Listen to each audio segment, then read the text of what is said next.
personalities. And I've been fortunate enough to know them for a while now.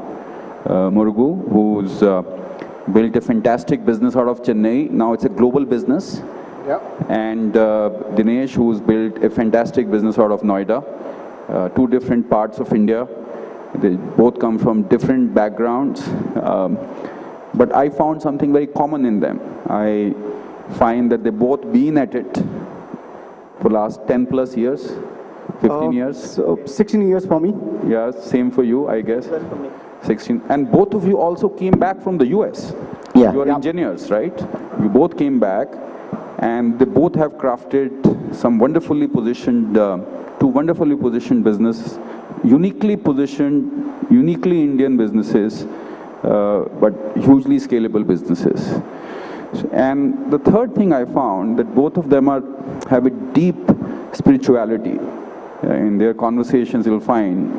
And I think the notion of this conversation came from this idea that in India, to build something meaningful, scalable, large, impactful, takes a lot of years, right? And then how do you go through that pain? And I think part of that force comes from within, and that force is spiritual, right? So, Murugu, I wanted to understand a bit of your journey, maybe in 2-3 minutes. How did you start? Where have you reached? What you see as your next challenge? And we'll come to Dinesh. For me, spirituality, it's happened because, in fact, during my school days, I was an atheist. The way I brought up my life, certain incidents which happened in my life, and way I got certain things in life made me to realize that beyond things in life, there are high intelligence and super energy, whether you call it as a god or whatever you call it as, cosmic force, whatever it is. So that's what kind of made me to realize that certain incidents are happening because of certain things due to happen.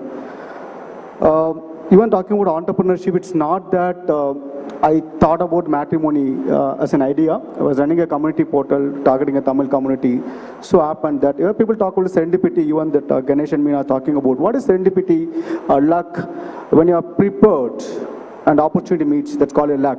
It's more like, I would normally give an example to the people. The music is filled in the air. It is that you are not tuning to it. When you keep tuning, that's what talking about. You keep trying out, then you see the music comes, no luck happens.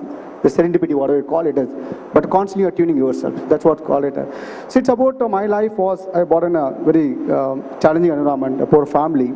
And during my school days, my ambition was that after my 12th, I want to get in only basic chemistry because my uncle told me you can get a laboratory job after basic chemistry. I tried it, unfortunately I couldn't get it because I didn't have enough marks in my basic chemistry, because thanks to the medium I switched from Tamil medium till 10th English medium. I didn't score enough marks in science, where I scored well in maths. That helped me to get into statistics, which I didn't have any idea about what I'm getting into. Then when I applied for MCA, because one of my friends told me that, hey, you seem to be good in logic, why don't you apply for MCA, maybe a good course for you. When I applied for MCA, a chemistry what I wanted was not eligible to apply. Whereas I didn't want statistics, which I didn't know, that helped me to meet, that was eligible to apply MCA. That has changed my life, helped me to realize my potential as a programmer. So I can quote many incidents in my life because I wanted certain things, did not happen, but when you go back in life, hey, those incidents what shaped me as a person. In fact, I have 3 near-death experience. One, I was kind of slept on the wheel, and in US, I hit the median, nothing happened to me. Once I fell along with the falls, nothing major has happened. Once I fell into the well, my mom, no swimming, she jumped and saved me. When I look back at certain things, look, there is certain thing beyond, kind of, you can't say that you can control over the life. You continue what the best you could do, and there is a purpose you have been creating in this world. So continue to make difference to the things. And fortunately, because all these things, spiritual alignment has happened. I have the gurus, so which helped me to stay ground-rooted because I brought up on other things. So it's about be blessed with what you got in life and continue to work towards the difference you can make. So all these things. So it's not about making quick exit, not about making money. It's about to make the difference to the world and to the people and show the true potential of what an individual entrepreneur can do. I think for me, my purpose and all the things is much different than probably what others are doing it and all that. So I wanted to talk, we had this conversation about work-life balance, and you gave me some beautiful tips which really worked for me. So I think the one concept that you shared with me is how to look after your spouse, right? You're in the business of shadi or matrimony, as we say. So just why don't you share with us your thoughts around work-life balance and how you started many businesses, you've been so busy, right?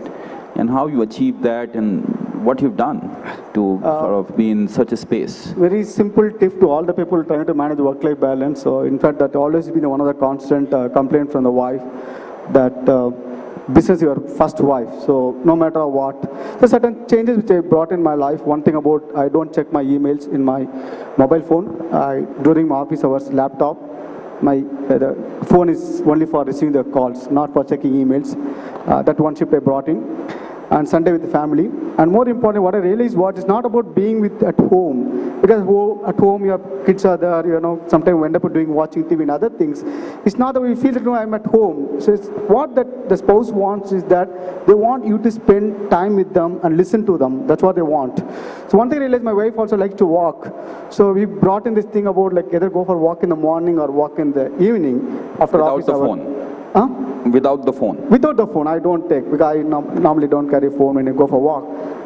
That's been really good. All the 30 minutes of walk, one thing about you have the quality time, because they want the one-to-one time with you. They want you to listen to them. That one-to-one time of half an hour.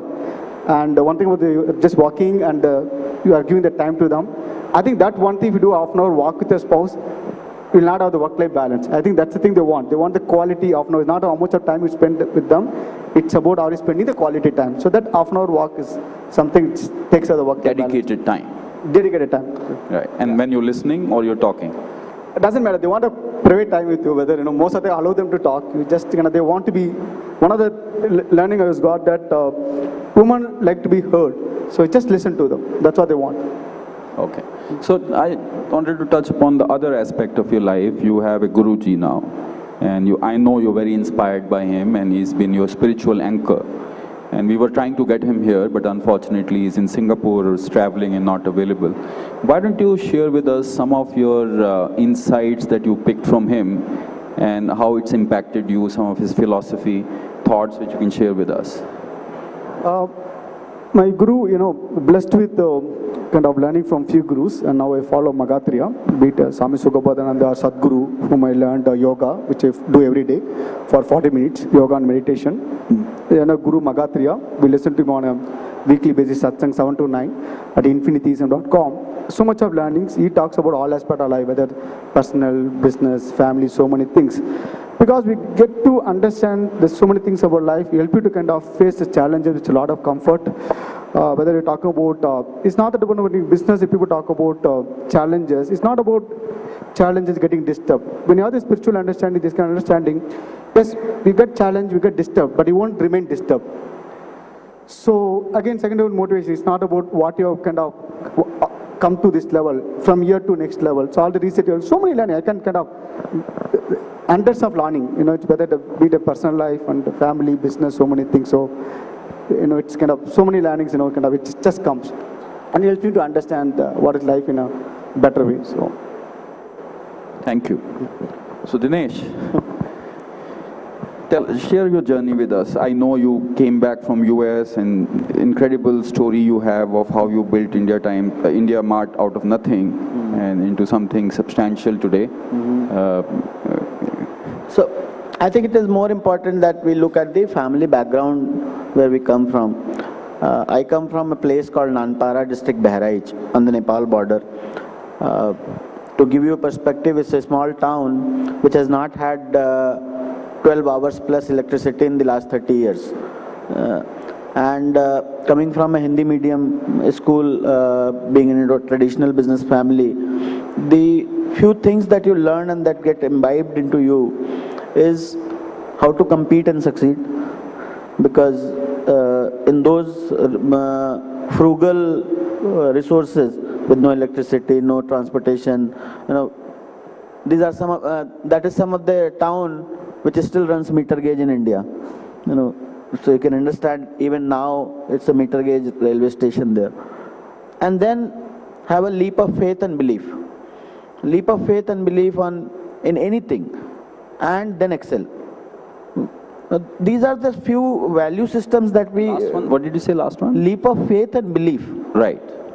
So once you believe in something, have the leap of faith and excel, because that's how you compete, that's how you survive, and that's how you excel, and that's how you win.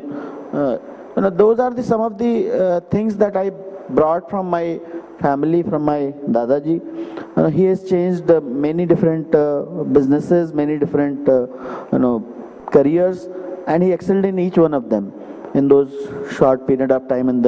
And similarly, when I came to engineering college, coming from all English medium institutions, it was difficult for me. The first year of my college, it was difficult for me to either note down the lecture or listen to him and understand. By the end of the first year, I started to top the class again. So I think, once you have the belief in something. So when I came back from US, internet was something I had a full belief on it, that this is the convergence which is going to happen. I mean, in 1995, 96, at that point of time, and search engines was another item which I had a full belief on. You would not believe, for getting a search engine listing done, at that point of time when you call Yahoo had a call-based service to get yourself listed, and he himself would pick up the phone and list you on the Yahoo. And so two beliefs on the internet side, that internet and search engine is going to work, has saved us millions and millions of dollars in making IndiaMart today. We have not spent any money whatsoever in promotion of IndiaMart. We have been able to build this whole IndiaMart on a very organic way, just because we had a belief that search engines work. Search engine optimization as a word we didn't know. Search engine as a word we didn't know. But it works. So I think the leap of faith and belief, these are the two keywords that are very, very important. So let me come back to you, and I'll come back to IndiaMart where it is. So we had Anupam, you heard him probably say, and we discussed a little bit about the institution of marriage. And both of you have built tremendously successful businesses on this institution of marriage and the way it's organized in India, arranged marriage, right? Do you see some changes happening in this? What are the trends? What is changing? I don't think the marriage is under threat, but what is changing? What's the role of the family now than what it used to be 10 years back? How are we modernizing it? It's not that getting married is not a threat. Marriage definitely is a threat. Okay. Okay, because people are getting married without understanding what is marriage all about. It has been happening for generations. You may ask the question, why it has survived? It has survived because of various reasons, be it a community, women did not have the independence, or various other reasons. Today, and while the thing of people understanding of marriage not changed, they're getting married because of today all this independent, other economic, social pressure, economic pressure not there, a divorce is happening. People are not understanding that, because when women get married to men, kind of they're different thinking. Women think differently, men think differently. And I talked about women like to be heard, men like to kind of give a solution and move on. The way people think, and they're two different creatures, men and women. But what I'm thinking all the time, looking at compatibility without knowing what is compatibility. People are trying to match insignificant compatibility. Which actor like, which restaurant like, dress you like. You call it insignificant compatibility. Thing, but people need to match that significant things, which is trying to kind of educate the people. We're talking about, be it an Anupam, while talking about a career, I want a person to support the career. It is about what the most important things to the person. You need to find that person who can support the most important thing to you. If your career is the most important thing to you, you have to get married to the person who can support on that one. So basically, we need to educate the people about how to choose the right life partner, and also educate people about what is marriage, how people think, the men and women things. There are different things, kind of. I can go on with the understanding of marriage, kind of. Men like the happy woman, and women like that person who will take care of financial others. There's so many understanding which need to make people aware of, what that's marriage about, what makes marriage successful. So it is that getting married not change, but thing is that the marriage definitely under threat. What kind of changes we need to bring in? We need to make people educate about all those things. This is what marriage, this is what men think, women think, and all the things. We as an organization, kind of work toward the purpose of making marriage successful. Because our purpose of our organization is happy marriages, what can make a good citizen. The good citizen can go on build a better Bharat. So our purpose, our vision to bharatmatrimony.com is make marriage successful, thereby creating a good citizen. That good citizen can go on build a better Bharat. So it is about, we believe our purpose, I think is about making people understand marriage and help them to choose the partner is not based on religion, caste, language, which is basic. I call it as, kind of, that's what you want to get married to. It's about beyond those things, what you have to look for in the spouse, what you have to look for in your, then understanding of the marriage to be passed on to the people. So we want to work toward the cause of happy marriages. So great. So this, most of the businesses tend to focus on consumers, and then many others tend to focus on enterprise. But now I'm seeing a lot of startups trying to focus on this vaguely understood market called SME, right? And it's a tough market to crack. It's a huge opportunity, but incredibly tough market to crack. Can you give us a sense of what this market is, how it's evolving, and what your sense is where it's going? What's the opportunity? So SME, people are using SME as a word from very different context. SME, every business which is not part of that large top 100 businesses of India is SME. Now, Panwala shop is an SME, all the way up to a 1,000 crore or 500 crore kind of a manufacturer is an SME. And a very old economy company is SME. All of us are here SMEs. All of us are SMEs. In the definition of Government of India? In the definition of not Government of India, in the definition of MNCs. So from Oracle point of view, all of us are SMEs. From the SME-based businesses which are being born nowadays by the mobile or internet entrepreneurs, which are the SaaS-based businesses, all of us again are SMEs. All the internet entrepreneurs are SMEs. So, and SMEs are huge size. They do three things to the economy. One, they help the raw produce, raw agricultural produce or the raw mineral produce become the finished goods by way of SME value chain. Then SMEs help the finished goods from the corporates again reach back to the consumer in the rural and distribution. So in the form of distribution chain, there are wholesalers, distributors, retailers, sales agents. And then the third is the communication. They help you communicate heavily. So these are the three forms of SMEs. You divide them into old economy or new economy or a product or public service based SME. Today the size of SMEs can be estimated approximately 50 million SMEs in India. 50 million SMEs in India. The way you look at it, your own business can have a small piece of that SME target. So for example, at IndiaMart or Just Dial or Google or Alibaba point of view, we typically say that there are 8 to 10 million SMEs which are ready market for us, or which are the potential market for us. But we are actually trying to do more service. Consumers help find SMEs, because SME information itself is not available in India, and they are being born every day, every night. So I want to end this conversation with a little insight that I want to get from you. There must have been moments when the things were not so good. You've been at it for 15 years. What kept you going? I didn't kind of think big and start. When I talked about 3 years of running a Tamil community portal, matrimony was one of the sections. I sensed that let me get into Tamil matrimony, Telugu matrimony, Bharat matrimony happened. It's more like go as far as you can go. Once you go there, you can see further.